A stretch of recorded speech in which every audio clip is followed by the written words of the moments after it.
እኔ ገና ልጅ ነኝ፣ ለትዳር አልደረስኩም። እድሜ ገና ለትዳር አልደረሰም፣ ገና ትንሽዬ ልጅ ነኝ አለ። እኔ አይደለሁም አብርሽ ነው ያለው። ቤተሰብ እንግዲህ አብርሽ ነው ያለው፣ ለትዳር አልደረስኩም ብለዋል። ሰላም ሰላም ቤተሰብ እንዴት ናችሁ? ሰላም ናችሁ? ከያላችሁበት ሰላማችሁ ይዛልኝ።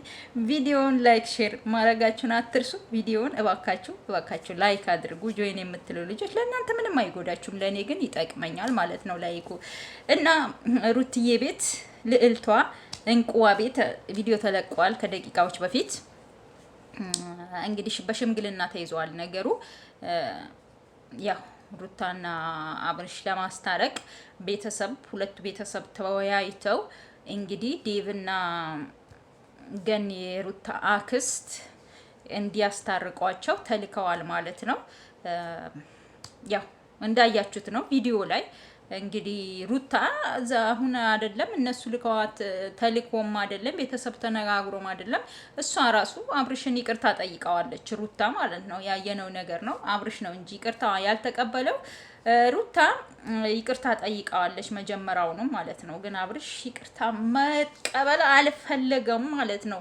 እኔ ያልገባኝ ነገር ቤተሰብ ምን ነው አብርሽ እኔ ጥፋት የለብኝም ሩታ ብቻ ናት ጥፋተኛ ብሎ ምን ነው ራሱን በጣም ቆለለ። ቤተሰብ ራሱን በጣም ይቆለል አልመሰላችሁም? ግን የምሬ ነው። ኮመንት ላይ አስቀምጡልኝ። ራሱን በጣም ይቆለል አልመሰለው ወይስ ተፈላጊ ሆንኩኝ በሁለት ሴቶች መሃል እንግዲህ ተፈላጊ ሆንኩኝ ብሎ አስቦ ነው በዚህ ልክ ራሱን የቆለለው የካበው እንዴ? ሩታ ኦኬ ጥፋት አጥፍታለች። ፍቺ ጠይቃ ፍቺ እንዲፈታ ትፈልጋ ብዙ ነገር አድርጋለች። ለምን ያረገች እንዴ? ያ ነው ዋናው ነገር። ይሄ ነገር ለምን አረገች ሩታ? ምክንያቷ ምን ነበረ? በቃ ዋናው እንትኑ እኮ ጥያቄው እኮ እዚህ ጋር ነው። ያ ነገር ያረገችበት ምክንያቷ ምንድን ነው? የዛ ነገር መንስኤው ምንድን ነው? መነሻው ምንድን ነው? ምን ነው አብርሽ እኔ ጥፋት የለብኝም አለ ፋሚሊ። እኔ ስላልገባኝ ነው የምር እንዴ።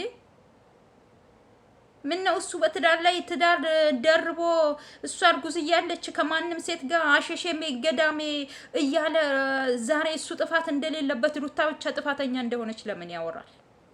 ለምን እሱ ያረገው ነገር እኮ በጣም የሚደብርና የሚያስጠላ ነው። አንድ ወንድ ልጅ ሚስት ካለው ከአንድ ሴት ጋር እንደዛ መሆን ምን አስፈለገ እንዴ? ምን ነው የሱም ነውር እናውራለት እንጂ እውነቴን ነው እናውራለት እንዴ። ምን ነው እሱን የጥፋት የለብኝም አለ ሩታ ላይ ብቻ ጥፋቱን የሚቆልለው ደግሞ ገና ልጅ ነኝ አላለም። እናንተ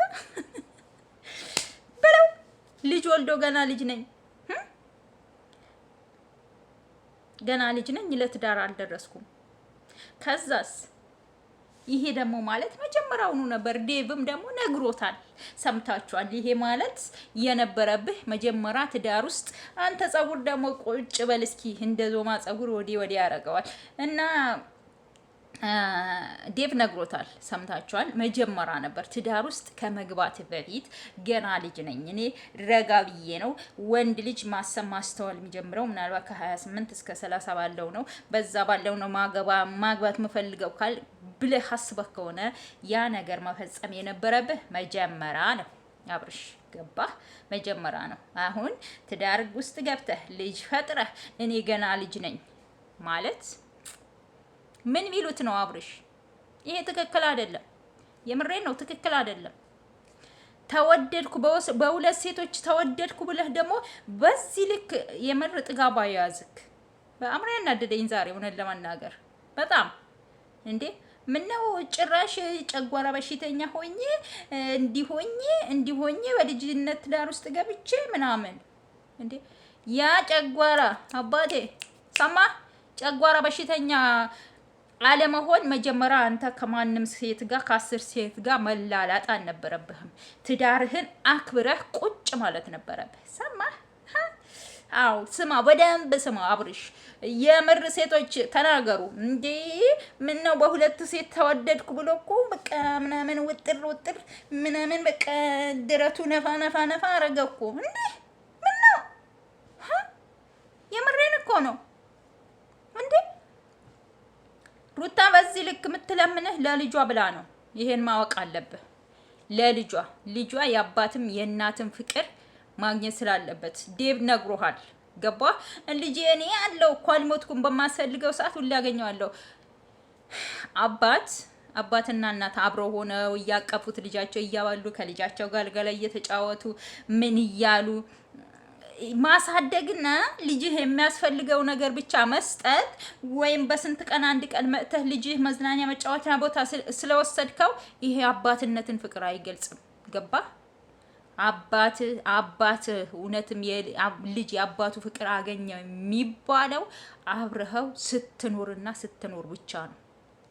ትክክለኛ የአባት ፍቅር አይቶ አደገ የሚባለው ልጅ የምሬ ነው። ትክክለኛ በቃ የአባቱን ፍቅር አይቶ ነው ያደገው የሚባለው አብሮ ሲኖር ነው። ገባችሁ? አብሮ ሲኖር አንድ ቤት ውስጥ ያ ነው አብርሽ። በዚህ ልክ የሰው ልጅ ደግሞ ይቅርታ ሲጠይቅህ በዚህ ልክ ጢባራ ያዝ። የምሬ ነው። በዚህ ልክ አትንጠባረር።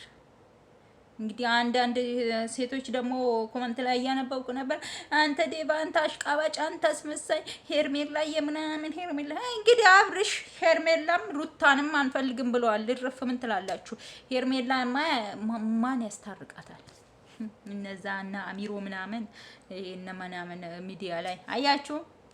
የወለደ የተዋለደ መቼም ተለያይቶ አይለያይም ስንላችሁ እኛ በምክንያት ነው። ገባችሁ? ይኸው የወለደ ሰው ቤተሰብ ይገባበታል። በስነ ስርዓት የተዳረ ሰው ያገባ ሰው ቤተሰብ ያወቀው ትዳር እንዲህ ቤተሰብ ይገባበታል። ይሄ ነው ውሽሚትዬ። እንግዲህ ቻይ በቃ አብርሽ ደግሞ ማንንም አልፈልግም ብለዋል። ማንንም አልፈልግም። እንግዲህ ደረቱ እንዲነፋ ያደረጋችሁት እናንተ ናቸው። አንድ አንቺ ነሽ ሄርሜላ ውሽሚት ተብዬ ማለት ነው። ልጁ በዚህ ልክ ጢባር እንዲነፋ በዚህ ልክ በቃ እንትን እንዲል ያረግሽው አንቺ መሀል ላይ ገብተሽ አፈቀርኩ ወደድኩ የኔ ውድ የኔ ልዕልት እያልሽ ይሄንን አረግሽው። እንግዲህ ቤተሰብ ለዛሬ ይችላችሁ የመጣሁት ቪዲዮ ይሄንን ይመስል ነበር። በቀጣይ ቪዲዮ እስከምንገናኝ ደህና ሁኑልኝ። ቪዲዮዬን ላይክ፣ ሼር፣ ኮመንት ማድረጋችሁን እንዳትረሱ እያልኩኝ እወዳችኋለሁ።